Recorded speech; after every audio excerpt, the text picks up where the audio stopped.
Muy buenos días. He tenido el placer de participar en una conferencia online organizado por la Universidad de Málaga sobre movilidad eléctrica. Aquí, en este vídeo, encontráis una parte. La otra está publicada en el canal de Manuel Martos. Tenemos un link aquí arriba y podéis ver cada parte de forma independiente y no importa el orden. Los exponentes y los que hablaron en la conferencia han sido Manuel Martos, que hablaba sobre energía consumida de los turismos, los eléctricos versus los térmicos. Jordi Martínez, de profesión bombero, hablaba de la seguridad pasiva y activa en un Tesla Model 3. Y esos son los dos exponentes que vais a encontrar en el vídeo de Manuel Martos. En este vídeo, aquí mismo, encontráis primero Iván Ramírez, instalador de puntos de recarga, hablando de la instalación eléctrica, puntos de recarga, velocidades y normativa. Yo hablo sobre modelos de negocio alrededor del vehículo eléctrico y los retos del futuro eléctrico. Y Javier Tudela habla sobre la red de carga actual y cómo de limpia es esa electricidad. Al final hay una ronda de preguntas y respuestas de los participantes.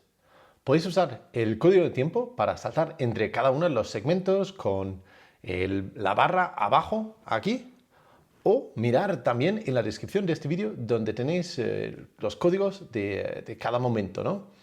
Espero que os guste y que lo disfrutáis tanto como lo he disfrutado yo exponiendo ahí.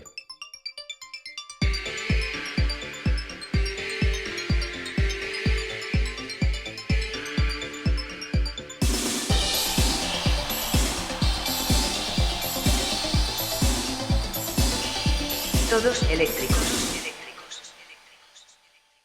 Mi presentación seguramente sea mucho menos técnica, pero bueno, vamos a intentar solucionar algunas dudas que podéis tener con respecto a la carga del vehículo eléctrico, ¿no? Que es una cosa que la gente suele tener muchas dudas a la hora de pasarse a la movilidad eléctrica. Una de las grandes dudas es pues, cómo poder recargar el vehículo, ¿no? Si podré recargarlo en mi casa, si no podré, bueno, pues ese tipo de dudas vamos a intentar solucionarlas, ¿vale? Mi presentación, yo soy Iván Ramírez, de PRM, Punto Recarga Madrid. Somos una empresa de montajes eléctricos y a partir del 2013 pues nos dedicamos un poquito, nos metimos en el tema de la recarga del vehículo eléctrico, ¿vale? Hemos instalado alrededor de 3.000 puntos de recarga en estos años, siempre normalmente trabajando y colaborando con otras empresas. Y el año pasado, con el tema de la pandemia y el confinamiento, bueno, pues decidimos dar el paso de crear nuestra propia marca y tener nuestros propios clientes, ¿no? Además de trabajar y colaborar con otras empresas, pues tener también nuestra propia marca, ¿vale? Así que nada, vamos a ver diferentes tipos de puntos de recarga y cómo se puede cargar. Vamos a ver. Los tipos de recargas los podemos ver sobre todo en dos grandes conjuntos, ¿vale? Carga alterna y carga continua.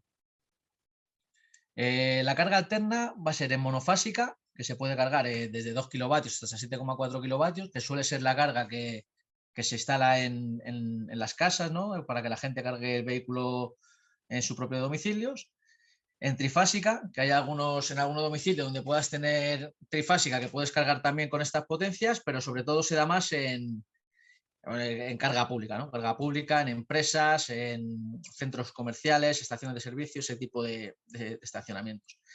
Y luego está la carga continua, que denominamos carga rápida, ¿vale? Que son cargas que ya van a partir de 50 kilovatios y que se supone que tiene que ser la red de recarga que necesita el vehículo eléctrico para poderse, sobre todo, pues, mover entre ciudades y poder viajar cómodamente con el vehículo eléctrico, ¿vale? Digamos que este es el esquema de lo que es la carga del vehículo eléctrico. Vamos a ver. Vamos a ver qué modos de carga tenemos para poder cargar un vehículo. Tenemos cuatro modos de carga. El modo 1, que es el modo más sencillo, que simplemente sería conectar lo que es el vehículo eléctrico a la instalación eléctrica. Se suele hacer con un suco y es para vehículos muy pequeños, ¿no? Lo que hablábamos antes, patinetes, moto, bicicletas, no lleva ningún tipo de control entre el vehículo y lo que es la instalación. El modo 2 también se hace con tipo suco, es un tipo suco que también va a la instalación eléctrica. Se recomienda como carga ocasional. Normalmente este es el cable de carga que traen cuando tú te compras un vehículo eléctrico. El cable de carga que te viene en el vehículo suele ser modo 2, ¿vale? Que es un una carga ocasional que tú puedes enchufar en cualquier suco. Hay que tener cuidado donde lo enchufas porque te puede llevar disgustos, pero bueno, pero en principio le puedes cargar sin ningún problema en cualquier tipo de enchufe que te puedes encontrar.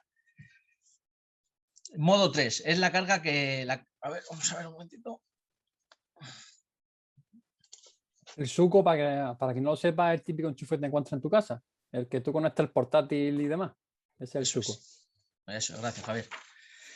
Modo 3 es la carga, digamos, más recomendada, ¿vale? Que ya es una carga donde hay que instalar un punto de recarga específico para el coche, ¿vale? Se hace con un tipo de conector especial que puede ser tipo 1 o tipo 2.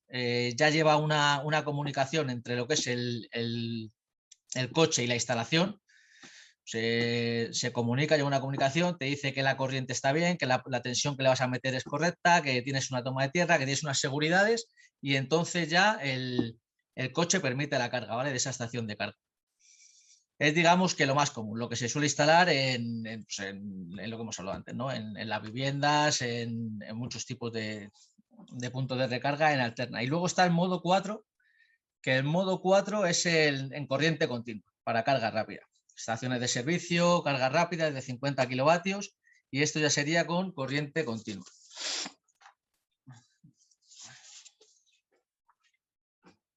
Vamos a seguir con los tipos de conectores que nos podemos encontrar a la hora de cargar un vehículo, ¿vale? Sobre todo en Europa nos vamos a encontrar estos 4 tipos de conectores. Que el más común es el Meneques tipo 2, se llama tipo 2, no, se conoce también como Meneques, que digamos que está estandarizado en Europa, Estados Unidos y ya los coches asiáticos últimos también están viniendo con Meneques. Antiguamente los primeros coches asiáticos que veíamos en España venían con este conector de aquí, que es el tipo 1, pues los primeros Nissan Leaf, Mitsubishi Outlander, pero digamos que se está estandarizando la carga en alterna con el tipo 2, ¿vale?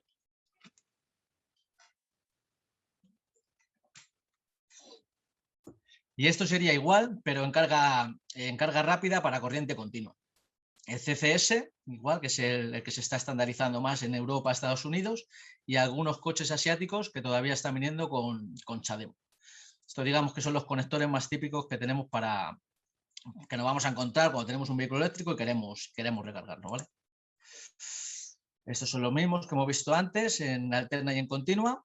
Este sería el CHAdeMO, el CCS Combo, Meneques, Meneques tipo 2, tipo 1 SAE, este sería el suco normal. Y ahora vamos a ver la carga en casa. La carga en casa, digamos que cuando tú te compras un coche eléctrico, pues es bastante importante que necesites recargar el coche cuando está el coche aparcado, ¿no? Que es una de las grandes ventajas que tiene el vehículo eléctrico, que el coche al final se tira el 80%, 70% de su vida útil, está aparcado, está parado. Pues hay que aprovechar todo ese tiempo que el coche está parado para poderlo cargar. O sea, te vas a evitar un montón de viajes a las gasolineras. Pero no, es que se pierde mucho tiempo, dice la gente, se pierde mucho tiempo cargando. No, tiempo pierdo ahora que me tengo que desviar y tengo que ir a buscar una gasolinera. Pero con el coche eléctrico no pierdes tiempo, lo aparcas y según está aparcado, el coche está cargando. Entonces ahí tenemos 2 esquemas que son los más utilizados, que es el esquema 4, que es cuando tienes una casa unifamiliar o un chalet, y el esquema 2, que es para garajes comunitarios, ¿no? Que también es, pues por el tipo de construcción que tenemos aquí en España, prácticamente el más común. ¿Vale? El esquema 4, ¿cómo podemos instalar un punto de recarga en un chalet unifamiliar? Pues muy sencillo. La instalación tiene que salir del cuadro general de la vivienda. Se incrementa un circuito más que se denomina el circuito C13 y de ese circuito pues, sale la línea hasta el garaje donde va a aparcar el coche eléctrico. Ponemos las protecciones que te obliga que te obliga industria a tener para el punto de recarga, que ahora las veremos. Las puedes instalar bien en el cuadro general o bien simplemente montar el circuito C13, bajar la línea hasta el garaje y en el garaje ya montar las protecciones. Y luego tenemos el esquema 2A, que es en garajes comunitarios, que aquí se complica un poquito más el tema, se complica entre comillas también. ¿Qué tenemos que hacer en un garaje comunitario? Al final tenemos que salir de nuestro propio contador, del contador de nuestro suministro de la vivienda. Tenemos que igual partir una línea para bajar hasta nuestra plaza de garaje. ¿Qué pasa? El cuarto de contadores suele estar en la planta baja, planta -1, y el garaje, bueno, pues donde toque, ¿no? -1, -2, -3, nuestra planta. Hay que taladrar tanto forjados como sea preciso y llevar la instalación siempre por sitios comunitarios hasta tu plaza de garaje. Es importante no cruzar por ningún sitio privado, no puedes cruzar plaza privada, no puedes cruzar trasteros privados, siempre por sitios comunitarios. Por supuesto, no se puede utilizar canalización existente, no te puedes meter la instalación de tu punto de recarga por los tubos de alumbrado, ni por la canalización de la línea general de alimentación.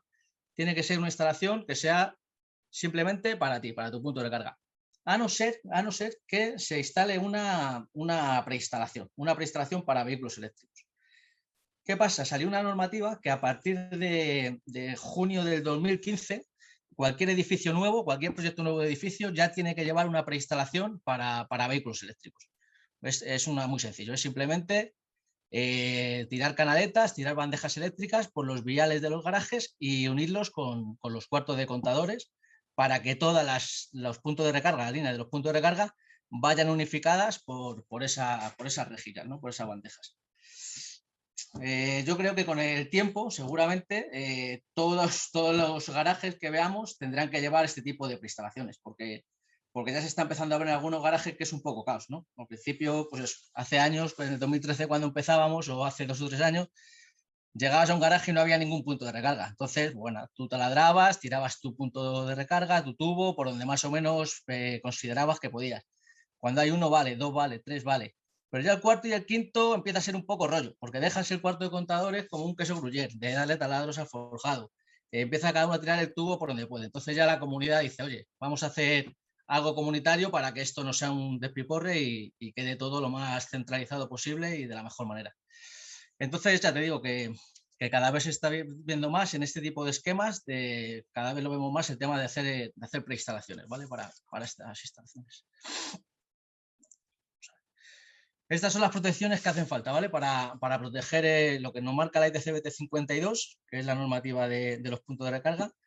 Las protecciones que hacen falta para proteger la instalación de un punto de recarga. Es muy sencillito. Hace falta un automático magnetotérmico clase C. Hace falta un diferencial clase A o superinmunizado. Hay que poner sobretensiones, un protector de sobretensiones permanentes y transitorias. Es muy importante porque esto se puede cargar la batería del coche y que nadie quiere, porque sabemos que es lo más caro y lo que más hay que salvaguardar del coche. Cualquier subida de tensión, cualquier fallo de la instalación que tuviera una sobretensión, pues puede ser muy peligroso, ¿no? Y luego también tenemos lo que es el rearmador automático, un rearmador. Esto solamente hay que montarlo para instalaciones de esquema 2, ¿vale? Cuando son en garajes comunitarios. Es un elemento que yo lo veo más de comodidad más que de seguridad. ¿Por qué? ¿Qué es lo que hace? Bueno, vosotros sabéis que cuando tú contratas una potencia en casa, antiguamente te ponían un ICP, ¿no? Que es el interruptor de control de potencia, para que si te pasabas de la potencia contratada, disparara ese ICP y te quedaras sin suministro. Ahora, ¿qué pasa? Que ese ICP ya no funciona. Ahora lo que te corta el suministro cuando te excedes de la potencia es el propio contador. El propio contador ve que te has pasado de la potencia que tienes contratada, ¡paf!, y te corta el suministro. ¿Qué hay que hacer para volver a tener suministro? Reiniciarlo, dejar que el contador no detecte ninguna potencia conectada. En casa es sencillo, bajas el automático general y ya detecta que no hay ninguna potencia. Pero si tienes el coche en la planta -2, pues no vas a bajar hasta abajo a la planta -2 a resetear, a bajar el automático para que el contador no vea que no tiene ningún consumo. Para eso se monta este rearmador, ¿vale? Este rearmador le dice, pues se queda sin corriente, le dice que no hay ningún coche conectado, que no hay nada conectado y el contador pueda volver a reiniciarse, ¿vale?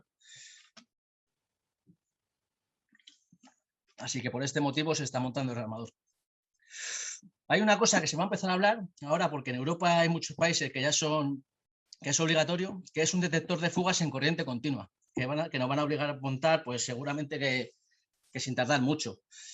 Este detector de fugas, habrá muchos puntos de recarga que lo lleven incorporado y los que no lo lleven habrá que montar un diferencial clase B en este cuadrito también. Un diferencial clase B vale una pasta, o sea que me imagino que esto en poco tiempo va a empezar a cambiar y seguramente que los puntos de recarga, ya hay algunos puntos de recarga del mercado que los llevan, lo tendrán que llevar incorporado, ¿vale? Detector de fugas en corriente continua. Vamos a ver. Mira, una cosa muy interesante que tienen los puntos de recarga, sobre todo para la carga en casa, la carga en la vivienda, que es el control dinámico, ¿no? Control dinámico de potencia, como contábamos antes, si tú tienes contratado 5 kilovatios, por ejemplo, como en este caso, ¿qué es lo que hace el control dinámico? Que entre la potencia del coche y de la casa nunca se pasen de esos 5 kilovatios que tienes contratados. Siempre damos prioridad a la potencia de la casa. De tal manera que tú llegas de trabajar, enchufas el coche y como en casa estás pues con varios aparatos eléctricos, hay X consumo, pues 3-4 kilovatios, el coche solo va a poder cargar a la potencia disponible que tenga hasta llegar a ese tope, a esos 5 kilovatios. Por la noche, que seguramente no tenga ninguna potencia contratada, todos los 5 kilovatios van a ir para cargar el coche.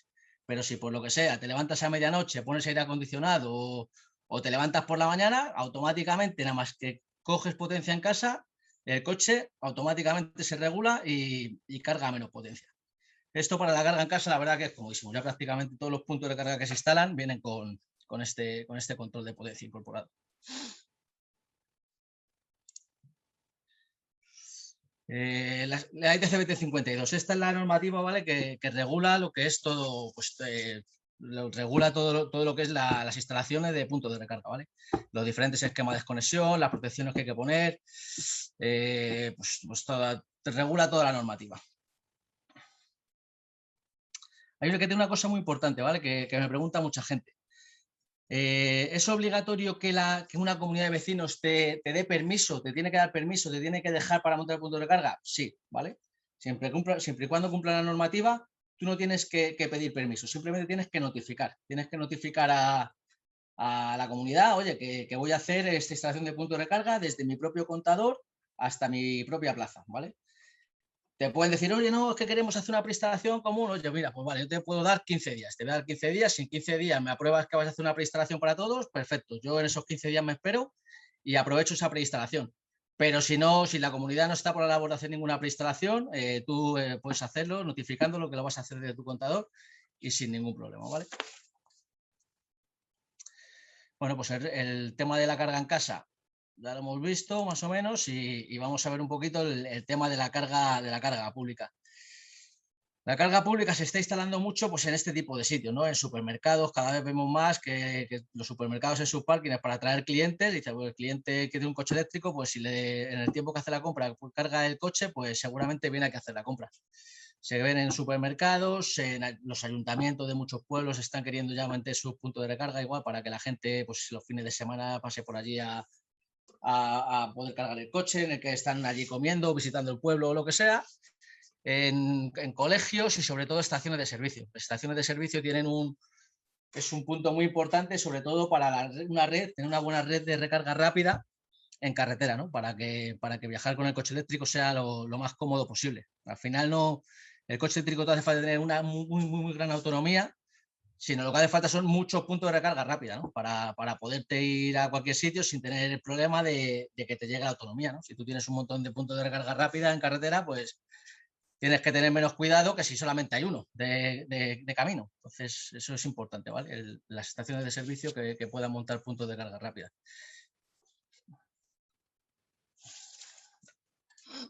Mira, estas son empresas que están montando sus redes de carga, ¿no? Sus redes de carga. Una cosa también a tener en cuenta es que la carga, cuanto más rápida la realices, pues normalmente más cara suele ser. Pero bueno, ya hay bastantes, pues mira, por ejemplo, estas empresas que he puesto de ejemplo, que ya están montando sus propias redes de cargadores por Europa y por España, ¿no? A diferentes precios. Los precios todavía suelen ser más baratos que lo que te sale el combustible, ¿no? Al final, que es hacer 100 kilómetros con un coche de combustión, pues suele rondar los 10 euros aproximadamente, depende del coche y demás. Y hacer 100 kilómetros en cualquiera de carga rápida, pues depende de la empresa que escojas y el coche que tengas y demás, pero bueno, puede rondar los 5 o 6 euros. O sea que te sigue siendo incluso más barato que tener un coche de combustión. Y poco más. He hablado un poquito rápido, un poquito atropellado, pero por mi parte ya está, ¿vale? Le voy a pasar el turno a mi compañero. Creo que le toca a Lars. Sí. Vamos a ver. Todo perfecto, sí. Perfecto, muy bien. Bueno, pues voy a hablar un poco de cómo el vehículo eléctrico está cambiando el negocio del transporte en general. Me llamo Lars Hoffmann y como veis no soy de Badajoz exactamente, soy de Dinamarca. Vivo en Madrid y vine a España en 1999 y ahora llevo entonces más de 20 años aquí, casado, con hijos, perros y 2 coches eléctricos. Son curiosamente los 2 que veis en la foto aquí además. Mi interés por los coches eléctricos empezó en Dinamarca, donde estos cacharros tan curiosos que veis aquí eran bastante populares. Eso es el primer coche eléctrico diseñado y fabricado en Dinamarca. Se llama un Elert y en los años 80, 90 eran bastante populares, a pesar de que eran bastante peligrosos por su altura y el hecho de que solo tenían 3 ruedas. Tenían una autonomía inicialmente de 40 kilómetros, ya que llevaban baterías de plomo y ácido. Y básicamente estaban diseñados como un invernadero, ¿no? Ya sé que los veranos en Dinamarca no son los veranos de Málaga, pero a veces hace calor y con una cúpula así de cristal te podías, entrar bien en calor ahí. Luego, en 2011 creo, era el siguiente encuentro que tengo con el coche eléctrico y era en un programa de televisión, el Top Gear, que quizás conocéis, un programa británico sobre coches en general, donde analizaban el coche eléctrico deportivo del Tesla Roadster que acababa de salir ahí. Top Gear, por cierto, habían preparado la historia de tal forma que el Tesla se quedaba sin baterías, con menos de 100 kilómetros de autonomía, que el coche se sobrecalentaba y tenía un montón de problemas, pero era como una historia prefabricada, ¿no? Ese episodio terminó con un juicio entre Tesla y Top Gear, pero bueno, eso es para otro día, ¿no? Pero ya me había picado un poco la mosca sobre el coche eléctrico. Entonces, en 2015, mi mujer tiene que cambiar de coche y cogemos un BMW i3 eléctrico 100% de renting. Y relacionado con lo que estaba comentando Iván antes, esto era nuestro punto de carga durante casi 4 años. Era un Schuko en casa donde cargábamos creo que a máximo 10 amperios en caso del i3, pero era más que suficiente para todo lo que necesitábamos y todo el recorrido que hacíamos con ese coche. Básicamente, como ha dicho Iván, lo importante es la carga desatendida. Tú enchufas, se carga mientras duermes y ya está. En 2016, Tesla presenta en su típico estilo, en 31 de marzo, el Model 3 y tras suplicar a mi mujer toda la noche, el 1 de abril hacemos la reserva. Nos iba a encajar bastante bien porque en 1 o 2 años teníamos que cambiar el coche de todas formas. En 2017 esperamos. En 2018 seguimos esperando. Y por fin en 2019 ya tenemos el coche que es un Tesla Model 3 Performance y se llama Gamusino porque es muy importante cuando tienes un Tesla darle un nombre. Entonces, pues ya totalmente metido en el mundo de los eléctricos, pues actualmente tengo la página web todoseléctricos.com, una base de datos sobre vehículos eléctricos en España, hago un canal de YouTube, Todos Eléctricos también, y organizamos eventos, bueno, últimamente un poco menos ya con la situación que tenemos, pero bueno. Entonces, quiero hablar sobre un cambio pequeño donde cambiamos simplemente o aparentemente un cambio pequeño, donde cambiamos el motor de combustión por un motor eléctrico y cómo esto cambia pues todo. La relación con la marca, con los clientes, con el suministro energético, con los proveedores y con los concesionarios dentro del negocio del transporte del coche particular. Pero, ¿estamos de verdad ante un cambio o no? Porque si vemos los números, esto es creo que es de 2019, el coche eléctrico, incluyendo los híbridos enchufables en España, era un 1,2% de todos los coches vendidos. En otros mercados aquí como Noruega y Holanda, pues muchísimo más alto, pero vamos, en España totalmente marginal. Ya en 2020, un año después, pues vemos que ha subido, si comparamos, por ejemplo, Noruega ha subido de un 50 y tanto por cien a un 74%, y otros países han seguido el mismo camino. España no está en esta lista, pero creo que eran alrededor de un 4%. Entonces, lo que está pasando es que el aumento de cuota de mercado de los vehículos eléctricos incrementan un 50% cada año aproximadamente, y eso es lo que llevan haciendo bastante tiempo. Esto es un crecimiento exponencial en ventas de vehículos eléctricos y eso es una cosa que bueno, en los negocios, en la industria en general, no se extrapola muy bien. Normalmente se hacen previsiones erróneas con extrapolación lineal. Por ejemplo, aquí a la derecha tengo un ejemplo de Bloomberg de 2016, donde pues prevén que en 2040 solamente el 35% de todos los vehículos nuevos vendidos van a ser eléctricos y porque utilizan una extrapolación lineal, cuando en realidad lo que tenemos que mirar es una curva en forma de S, ¿no? Porque lo que vamos a tener es un punto de inflexión donde llegamos a tener unas condiciones donde el coche de combustión deja de tener sentido económicamente para el usuario y por su comodidad. Y ese punto de inflexión significa que no vamos a tener un crecimiento lineal, sino exponencial hasta que llegamos a saciar el mercado. ¿Dónde estamos ahora? En la línea roja más o menos, y en algún momento en el futuro cercano, ya podemos discutir cuándo, llegamos al punto, a la estrella, al punto de inflexión. En mi opinión, el precio de adquisición del vehículo nuevo en España es aproximadamente 18.000 euros, ¿no? Necesitamos que el coche eléctrico entonces baje bastante su precio de adquisición. Necesitamos que la infraestructura está presente, tal como ha contado Iván también. Necesitamos una infraestructura tanto para viajes largos, pero también para recargas en la calle, donde el 70 o 80% de los coches en España duermen.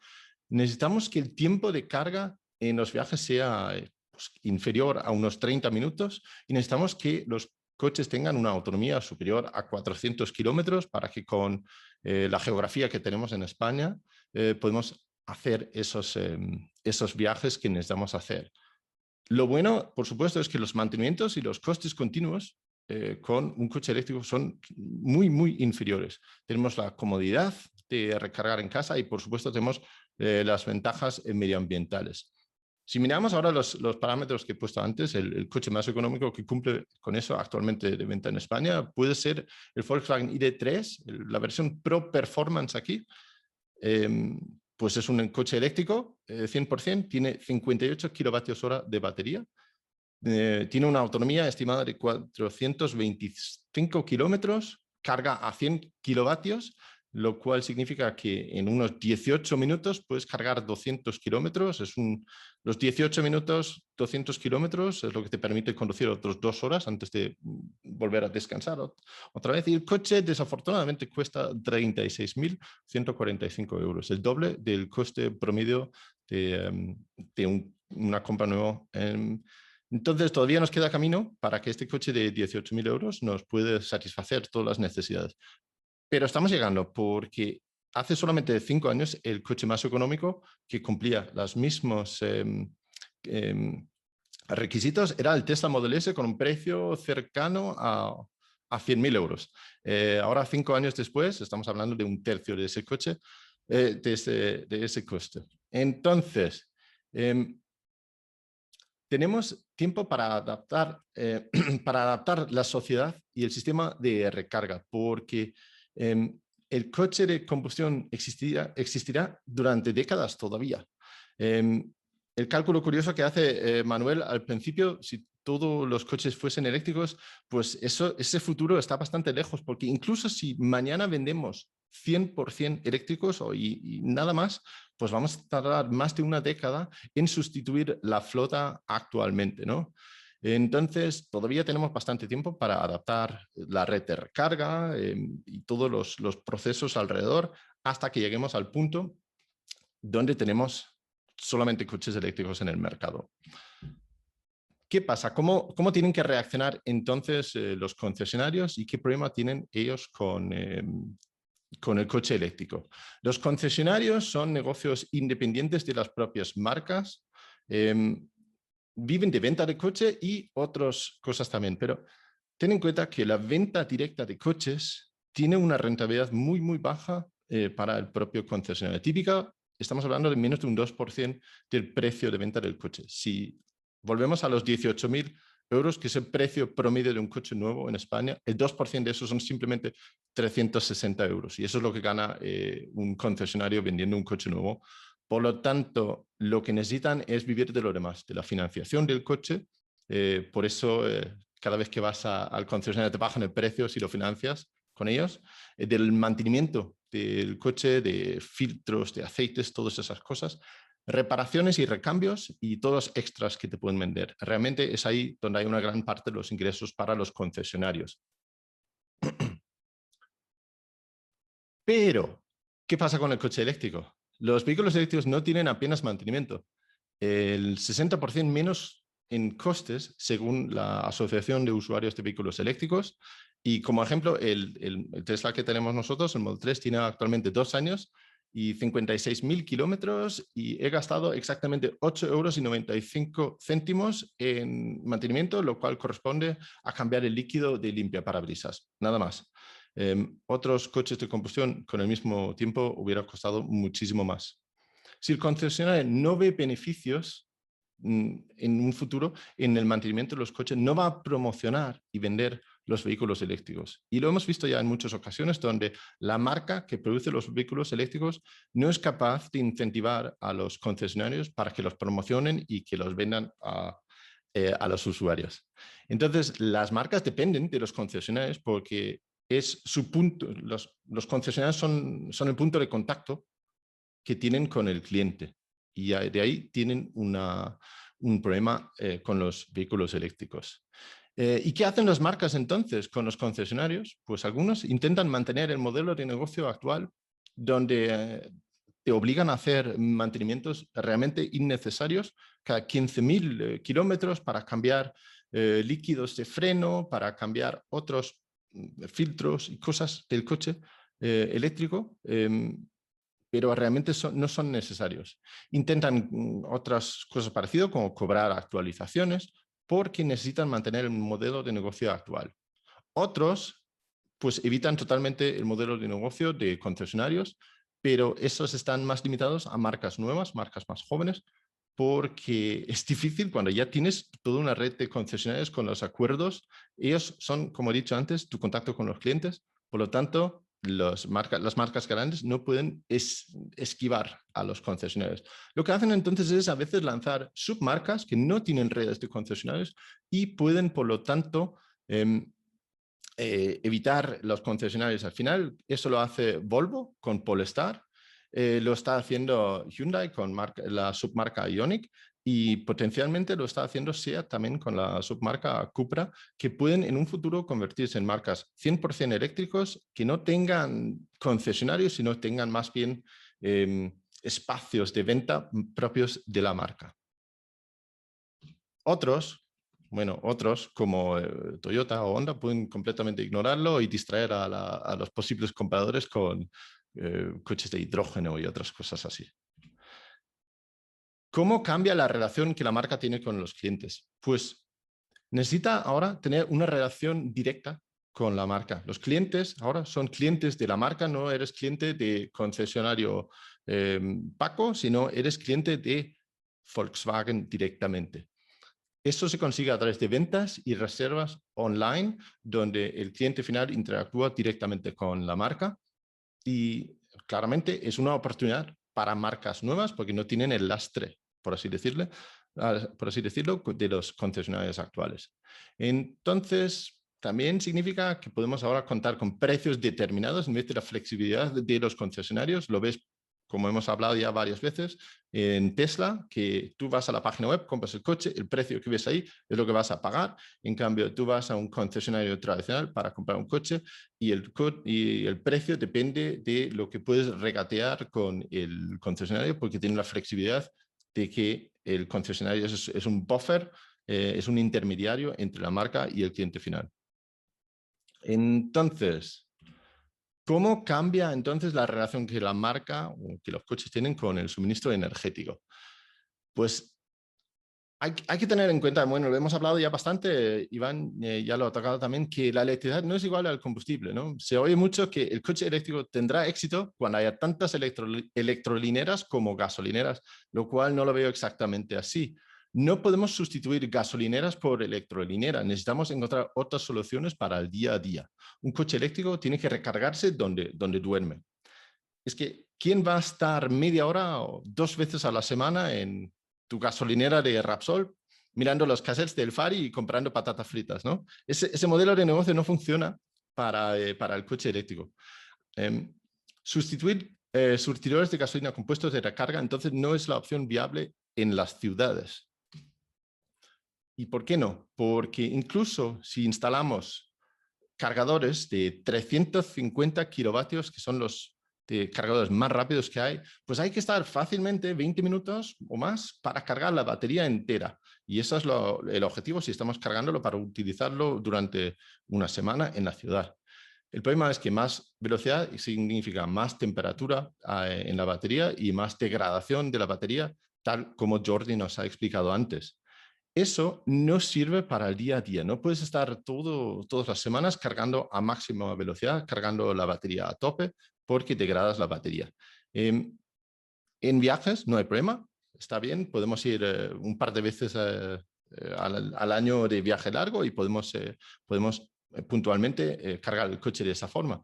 Pero la mayoría de los cargadores rápidos actuales son de 50 kilovatios. Eso significa más de 1 hora para llenar un vehículo. Y eso es mucho tiempo ahí escuchando o buscando los cassettes del Fari, ¿no? Entonces tenemos que buscar otras alternativas para el día a día para los que no tienen cargadores en casa. ¿Qué tenemos pues como alternativas? Tenemos estaciones de carga lenta a pie de calle. Lo bueno de esto es que tienen menor coste de inversión, no necesitan la potencia de los cargadores rápidos, pueden aprovechar infraestructura actual. Las ciudades no necesitamos un cargador rápido en cada gasolinera, necesitamos más bien un cargador lento en cada farola, ¿no? Por así decirlo. Y adicionalmente vemos nuevos modelos de negocio como el car sharing y vehículos compartidos, y con eso podemos llegar a tener 100% de vehículos eléctricos también en las ciudades, tomando en cuenta que no todo el mundo tiene garaje propio para cargar. Como ha dicho Iván, el auténtico lujo de un eléctrico no es la carga rápida, el auténtico lujo es encontrar el coche cargado cada vez que lo tienes que utilizar. Lo que sí que va a permanecer son estaciones de servicio con cargas rápidas de entre 50 y 350 kilovatios, paras unos entre 15 y 45 minutos cuando estás de viaje, ¿no? Exclusivamente de viaje. Pues el problema que tienen ellos es que a pesar del coste alto de la electricidad, no pueden cobrarlo demasiado alto, ¿no? Porque el cliente está acostumbrado a cobrarlo económicamente en carga lenta en su casa. Típicamente puedes pagar alrededor de 1 euro para 100 kilómetros, por lo tanto es complicado luego justificar cargar a 10 o 20 veces ese coste, porque en la carga rápida la potencia contratada pues es tan cara y por lo tanto, como ha indicado Iván antes, pues hay unos precios más altos en eso.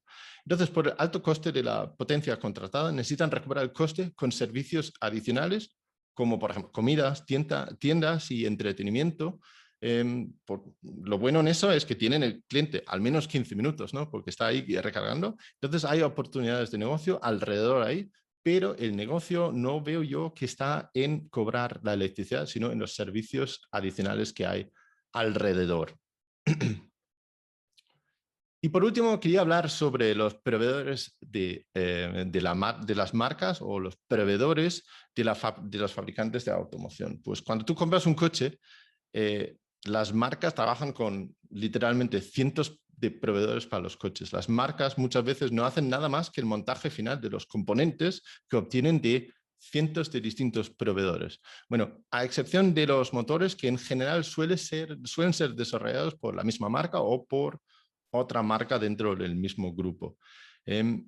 Pero esto cambia un poquito, ¿no?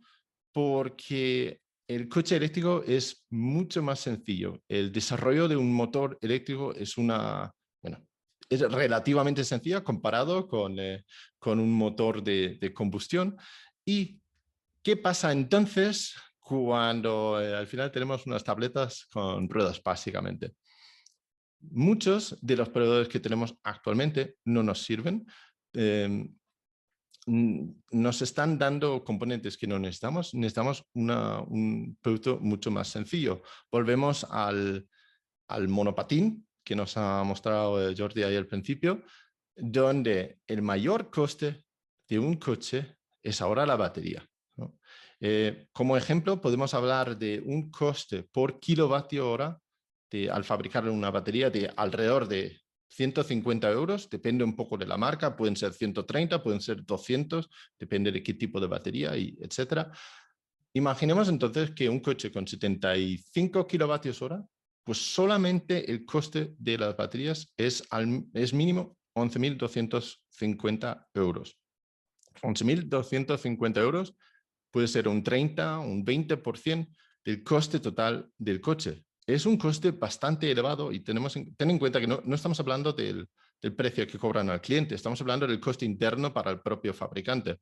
Por lo tanto, 11.250 euros para una batería de 75 kilovatios hora es una gran parte del coche, del coste total. Entonces, ¿quién sale ganando con eso? Pues sale ganando las empresas que fabrican las baterías y las celdas de baterías. En general no hay tantos, ¿no? Bueno, hay más de los que pongo aquí, pero los más grandes son los que vemos aquí. CATL me parece, la empresa más grande de todos estos, pero los demás los conocemos también, LG, Samsung, Panasonic, Tesla y BYD. Tesla están empezando a fabricar sus propios y se puede decir que conjunto con Panasonic están fabricando ellos mismos. Y BYD fabrican en China vehículos eléctricos, autobuses y fabrican sus propias baterías también. Esos son los proveedores que realmente salen o pueden salir ganando pues en este nuevo mundo donde tenemos que mirar, donde los coches van a ser más eléctricos, ¿no? Y los retos del futuro, ¿cuáles son? Pues lo dejo un poco para un poco debate o preguntas, lo que os interesa, es cómo conseguirán las entidades públicas sustituir los ingresos por venta de combustible. Cuando tú compras gasolina, el 50-60% de lo que pagas son impuestos. No podemos simplemente añadir los mismos impuestos a la electricidad porque encareceríamos todo el sistema energético y la competitividad entera del país. No podemos simplemente transferir esos gastos a la electricidad. ¿Qué pasa con los concesionarios? ¿Hay lugar para concesionarios en un futuro cuando no pueden sobrevivir haciendo mantenimiento o haciendo reparaciones? ¿Cómo sobrevivirán marcas que son reaccios al cambio como Toyota? Toyota fabrica 8 o 9 millones de coches al año y todavía no han hecho un solo eléctrico fuera de China. Bueno, han hecho algunos de colaboración, pero no han hecho su propio y están intentando alargar el proceso antes del cambio lo máximo posible. Subaru, Mazda, BMW son marcas que se mueven bastante lentos en todo esto. BMW el último año están intentando acelerar el cambio, pero siguen muy atrás comparados con otros. ¿Y pueden los proveedores del sector cambiar? ¿Pueden sobrevivir todos esos proveedores que tenía en la página anterior? Pues son algunos de los retos del futuro del negocio relacionado con el coche eléctrico. Bueno, pues eso es todo. Muchas gracias por escucharme. Si queréis contactar conmigo, pues en el email hola@todoselectricos.com o una charla informal en Twitter buscando Todos Eléctricos también. Muchísimas gracias, Lars. Muchas gracias. Vamos a ver. Y te devuelvo a ti. Sí, ya termino yo. Vale, y todo esto de la movilidad eléctrica pues está muy bien, pero si hacemos un viaje, ¿dónde lo tenemos que cargar y a qué velocidades? Como hemos estado hablando antes. Pues hay dos páginas, sobre todo, de usuarios que van poniendo los puntos que se van encontrando en el camino. Y la más conocida es Electromaps, que podemos hacer varios filtros por tipo de conexiones que tenga nuestro vehículo, tipo de velocidad de carga, la potencia. Y aquí vemos un mapa así de cómo está ahora mismo España, con unos cargadores de más de 43 kilovatios, que es lo mínimo para poder viajar cómodamente son 50 kilovatios de potencia. Luego tenemos los cargadores de Tesla, que son exclusivos para su vehículo eléctrico.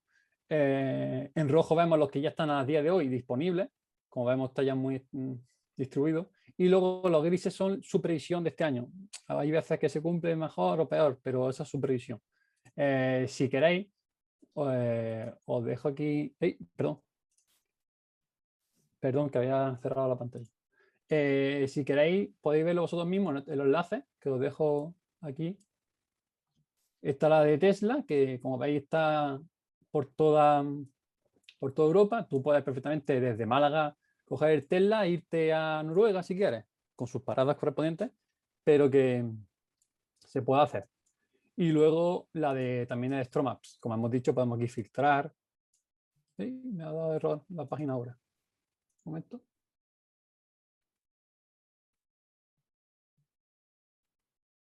Cosas del directo.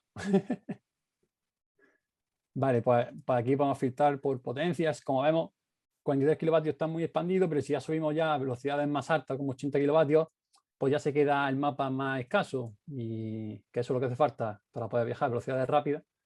Y luego, por último, todo esto de la energía está muy bien, pero hay que saber cómo está distribuida la curva de potencias de este país. Es decir, esto es una foto de anoche mismo, y para ver la energía, lo limpia que es decir, lo sostenible que es esa electricidad, tenemos que ver el mix energético, que es, voy a apuntar con el láser. Aquí en la página de Red Eléctrica podemos ver la generación libre de CO2, que incluye las renovables y la nuclear, porque no emiten gases contaminantes. Y como vemos, por ejemplo, anoche, que es una hora a la que muchos vehículos eléctricos pueden estar cargando, que es durante la noche, vemos que el 82% de esa energía está siendo producida por generadores que no emiten CO2, por lo tanto es una energía bastante limpia, que eso hay que tener en cuenta. Luego nos podemos ir a otra hora que ya a lo mejor baje, ya sin viento y sin sol y demás. Y lo que hemos comentado al principio de la energía eléctrica, si por la noche ponemos a cargar, que hay una bajada importante del consumo eléctrico, los coches, nuestro sistema eléctrico no tendría ningún impedimento en poder cargar, porque en vez de bajar la potencia que absorbimos de la red, sino que tiene una curva un poquito más plana. Entonces, de momento no tiene ningún problema la red eléctrica de nuestro país en poder acoger esos vehículos eléctricos y poder cargarlos. Es curioso ahí, Javier, perdona que te Sí, interrumpa. sin problema. De verdad os insto a que hagáis el ejercicio, yo lo he hecho. Sí. Y ya os puedo adelantar que con el parque de renovables que ya hay, de la noche a la mañana podrías cambiar el 100% de turismo. Con más o menos condiciones, pero se podría. Pero de verdad, hacer el ejercicio que es muy interesante. Por ejemplo, aquí estamos viendo la página en directo de ahora mismo, justamente las 12:40, se recarga cada 10 minutos. Vemos que el 85% de toda la energía de España que se está generando es de origen renovable. Y la más fuerte es la eólica. Siempre que hace viento, sube mucho este porcentaje. Y por último, acabar enseñando que aquí también podéis ver el precio de recarga. Cuando vosotros queréis hacer cálculos de, ay, pues ¿cuánto me costaría? Esto ya cada uno luego en su casa puede hacer cálculos. ¿Cuánto me costaría cargar por noche vehículo? Pues depende de cada día. Si tenemos la tarifa de discriminación horaria, pues cada día, a cada hora, aquí lo podemos ver. Por ejemplo, esta noche pasada hemos estado a 4 céntimos, ¿vale? Depende ya de la tarifa que tenga, 4 céntimos. Otro día atrás, por ejemplo, vámonos a, yo qué sé, febrero, 28 de febrero. Pues mira, este día ha estado a 2 céntimos, ¿vale? Es decir, vemos que es muy barato. Si hacemos cálculos así rápido, esos 2 céntimos por un consumo de 18 o 20 kilovatios no llega ni al euro de los 100 kilómetros, no llega ni a un euro, ¿vale? Eso ya podéis hacer vosotros vuestros cálculos. Y por último, daros las gracias por haber asistido. Este año no ha podido ser presencial, como estoy enseñando, como hemos tenido otro año atrás, pero espero que os haya gustado la charla y demás, y que haya sido entretenida. Pues muchas gracias por todo. Y ahora pasaremos a la ronda de preguntas, a las que queráis activar el micro o por el chat. Sin problema vamos a ir comentándolo.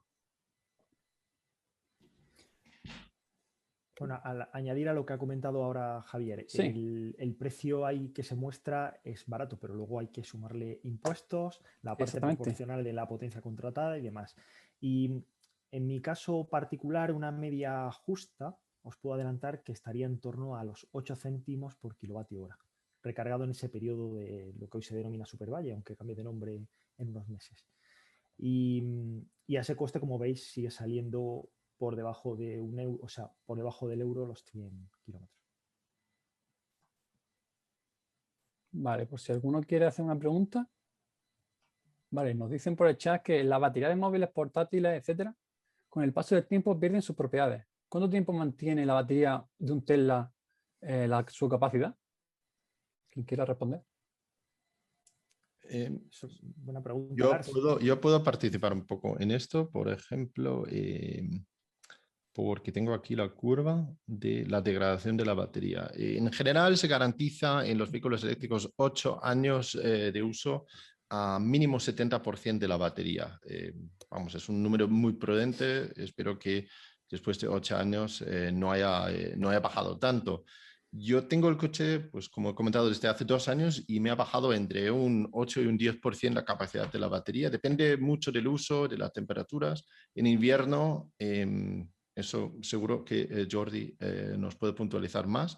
En invierno tiene menos capacidad por el frío, en verano un poquito más.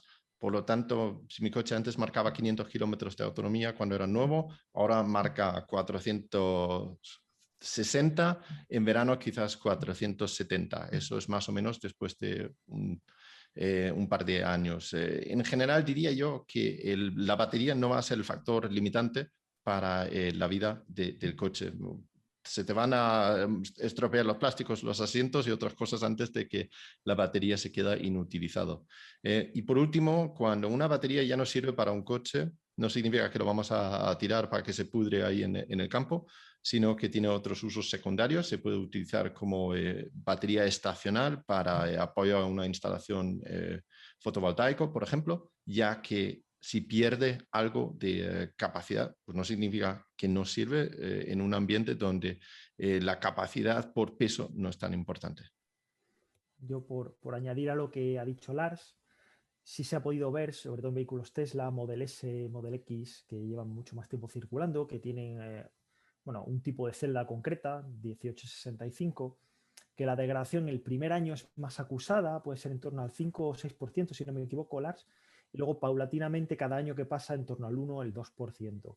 En el caso de un Model 3, que tiene baterías 2170, que son ligeramente diferentes a la que pueden tener los Model S, no ha pasado todavía un tiempo excesivo o suficiente como para poder dar una cifra concreta, pero andan los valores que comenta Lars. El hecho de que fluctúen el kilometraje entre invierno y verano, sobre todo es debido a la temperatura interna de las celdas, la estimación que hace el BMS, como antes ha comentado Jordi en su presentación, el sistema que gestiona el pack de baterías, que pues, controla el tema de los voltajes, temperaturas y demás, también da una estimación aproximada de la capacidad energética que tiene la batería completa. Y digo una estimación porque, como sabéis, es imposible determinar la energía exacta que tiene un pack de baterías, solamente se puede aproximar, ¿no? Entonces, existe un fenómeno que se llama descalibración o mala calibración de la batería por parte del BMS, es que el BMS no termina de saber quizá con una precisión adecuada ese margen. Y eso hay técnicas, lo que pasa que no son muy recomendables para poder aumentar esa precisión pasado un tiempo, por ejemplo, pasado un año, pasado 2 años o un kilometraje concreto y poder afinar un poquito más esos datos. Pero como está presentando Lars, esa es curva. Ese es mi coche particular directamente. Sí, el mío es clavado al tuyo. Con la mitad de kilometraje que tú tienes, mi curva, si la presentara ahora, es prácticamente idéntica. Con lo cual da a entender que no es meramente asociado al número de kilómetros, sino al paso del tiempo y las cargas que uno realiza, que el BMS pues, va estimando más o menos y acaba acumulando un error. Y por eso todos los que tenemos un par de años con el vehículo, casi un par de años, tenemos una curva muy, muy similar. Y por añadir algo más respecto a la comparación con la duración de las baterías de los móviles y de los portátiles, pensad que el diseño es muy diferente. Un móvil está diseñado para que la batería te aguante 24 horas. Entonces, los fabricantes saben que tú vas a cambiar de móvil cada 2 años. No les importa que estreses la batería. Tanto el diseño de la propia batería como el propio BMS le da igual que esa batería dure 2 años. En cambio, el diseño que se hace de los coches es para que la autonomía tenga varios centenares de miles de kilómetros. Por lo tanto, no es comparable las baterías, la duración de las baterías de móviles y portátiles con las de los vehículos eléctricos. Incluso 2 factores más. Uno por volumen. El hecho de la capacidad que tiene una batería pequeñita como la de un móvil, pues hace que esa degradación sea más acusada. En una batería muchísimo más grande como la de un vehículo eléctrico, la degradación o lo que luego acaban siendo kilómetros reales menos que acabas teniendo no es tanto en el tiempo. Y luego aparte, fijaos que hay fabricantes como Apple, de aquí la importancia del BMS y del buen hacer de este componente que sobre todo es más software que hardware, ¿no? La inteligencia que tiene dentro. Apple recientemente, hace ya, si fue el año pasado, metió una característica para que en sus teléfonos móviles, si tú lo pones a cargar habitualmente siempre a la misma hora, el teléfono acaba aprendiendo a las horas o tus hábitos de carga y limita la carga hasta el 80% y como una hora antes de que tú vayas a coger el teléfono por la mañana, se entiende, carga ese 20% restante. Es algo parecido a lo que fabricantes como Tesla ya ponen dentro del propio vehículo, donde hay una serie de pautas o recomendaciones que te dicen, si habitualmente este es el tanto por ciento habitual que nosotros aconsejamos que cargues, no aconsejamos que pases de este porcentaje en tu día a día de carga, salvo que vayas a viajar y demás, ¿no? Porque sobre todo las baterías sufren mucho en los extremos, digamos, cercano al 100 y por debajo del 5%. Vale, pues tenemos más preguntas por el chat. Si quieren, para animar si sea más dinámico, decirlo por el micro. Así no hablamos siempre lo mismo. Pues buenas, soy Ángel Olves. Quería hacer una pregunta sobre la carga en destino o sobre los puntos vinculados. Siempre he oído muchas estadísticas de que en España el 70%, el 80%, ya depende de quién hable, de los coches duermen en la calle. Entiendo que eso se calcula en base al parque de vehículos y en base a las plazas de garaje que existen, que están declaradas en algún sitio o algo por el estilo. Me estaba preguntando, en primer lugar, bueno, si esa estimación de plazas de garaje que existen se consideran solo las plazas de garaje escrituradas como tal, una plaza de garaje, o si se tienen en cuenta también, por ejemplo, los chalets, porque hay chalets donde cabe un coche en el garaje, otro coche en la parcela, y realmente esos coches no se puede considerar que duerman en la calle.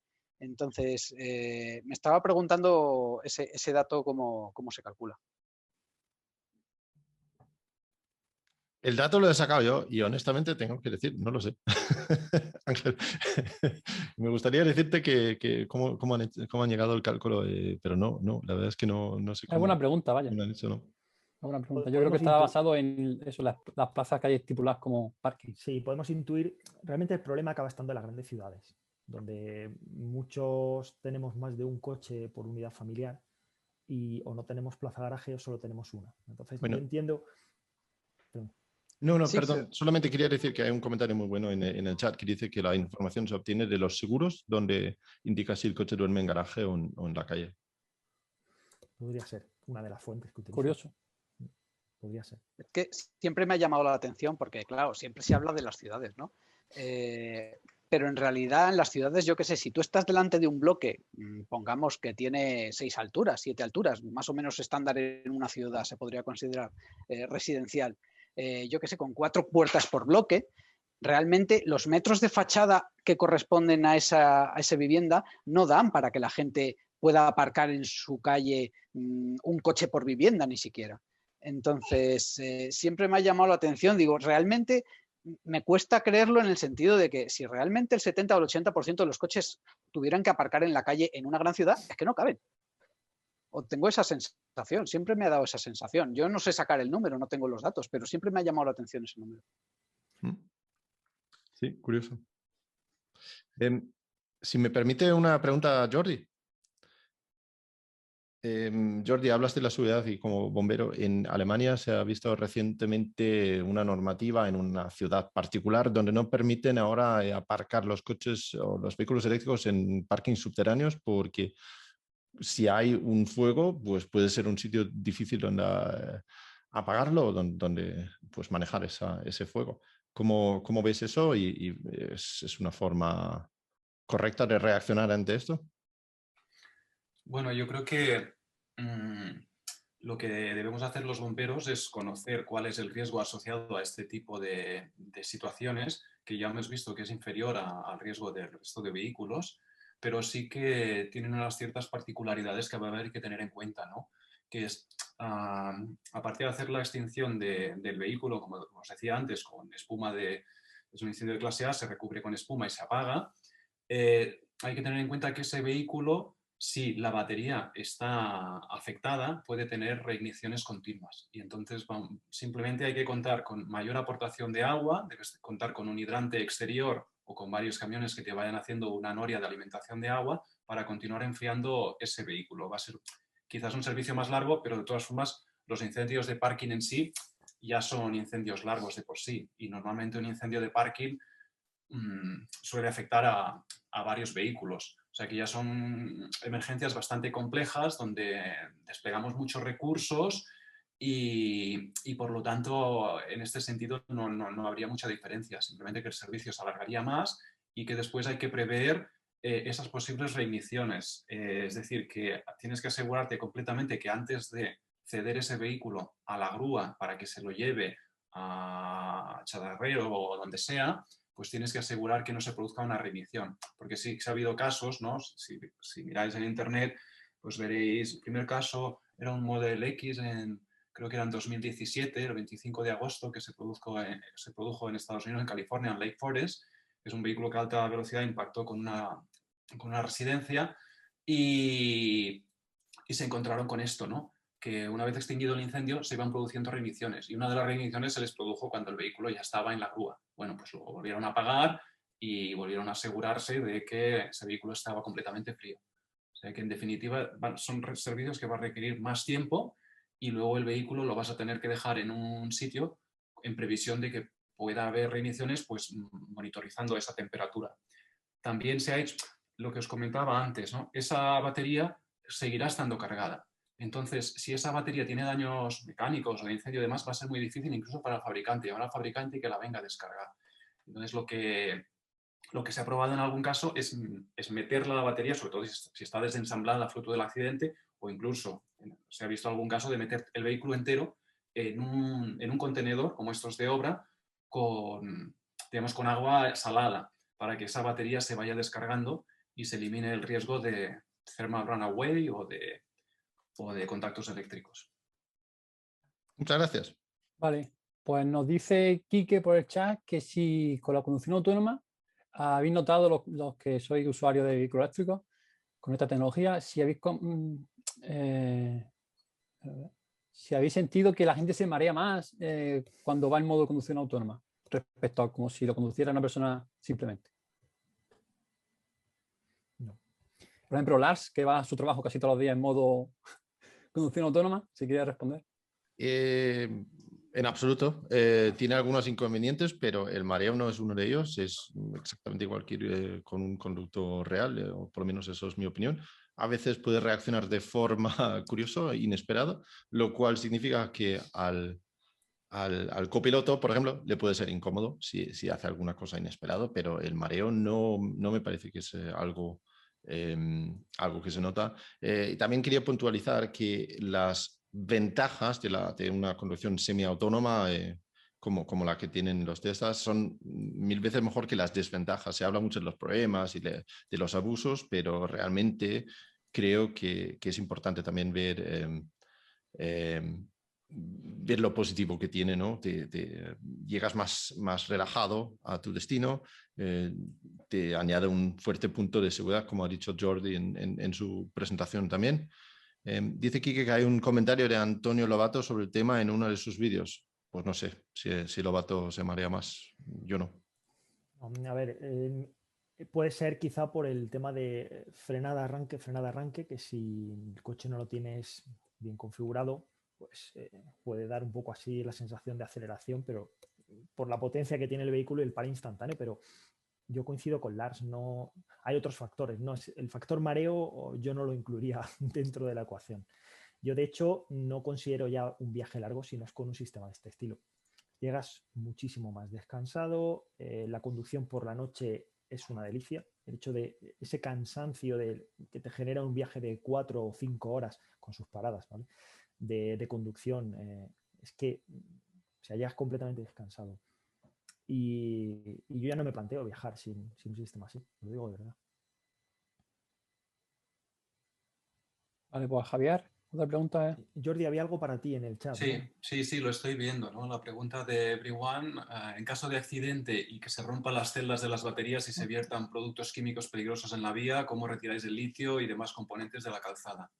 Bueno, digamos que un accidente de un vehículo eléctrico o que tenga batería de litio, sea una bicicleta, sea un patinete, sea un coche, no es comparable a un accidente de mercancías peligrosas, ¿no? Donde sí que puede haber fugas de producto, de una cisterna, etcétera, o riesgo de incendio, de explosión y demás. Entonces, pensad que el litio de esas baterías o los demás componentes están dentro de la celda, están intrínsecamente en el cátodo y en el ánodo, como cualquier como cualquier pila que tenemos recargable en casa, y esos productos se quedan ahí. Lo que sí que es muy tóxico son los gases de la combustión. Entonces, naturalmente, nosotros trabajamos con equipos de respiración autónoma en todos los incendios normalmente, pero más todavía cuando nos aproximamos a un vehículo eléctrico que tiene una batería de litio, porque incluso aunque no se haya incendiado, puede comenzar ya a emitir gases tóxicos, ¿no? En una primera fase.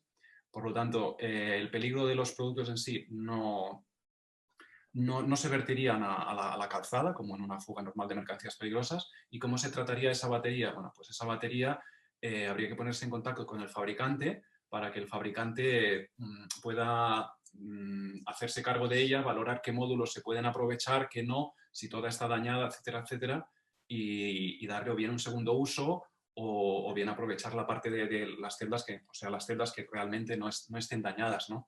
Porque realmente, como habéis visto en la presentación, estamos hablando de más de 4.000 celdas. Entonces habrá que ver, divididas en 4 módulos, habrá que ver qué parte habrá dañada y qué parte no habrá dañada, y el fabricante pues reaprovechará una o recondicionará esa parte. Vale, pues el turno de Javier Nieto. ¿Me escucháis? Sí. Buenos días a todos. Lo primero, daros las gracias por pasaros aquí a explicarnos vuestro tema tan interesante. Me ha parecido muy interesante la charla. Y dar las gracias a Javier Tudela también por prestarse en ayudar a los jóvenes estudiantes de ingeniería de aprender sobre la movilidad. Quería preguntar a Iván, concretamente, de Puntos de Recarga de Madrid, si con la nueva factura eléctrica de la luz, que hemos visto que va a aumentar el precio, no sé si pronto o próximamente o ya está implantada, si crees que las personas que van a instalar ahora o quieren verse condicionados a montar un coche eléctrico en su parking o en su casa propia, si crees que le va a influir quizá un coste bastante mayor, o si piensas que de forma anual el coste tampoco va a ser tan pronunciado como parece que han dicho algunos periódicos sobre la luz.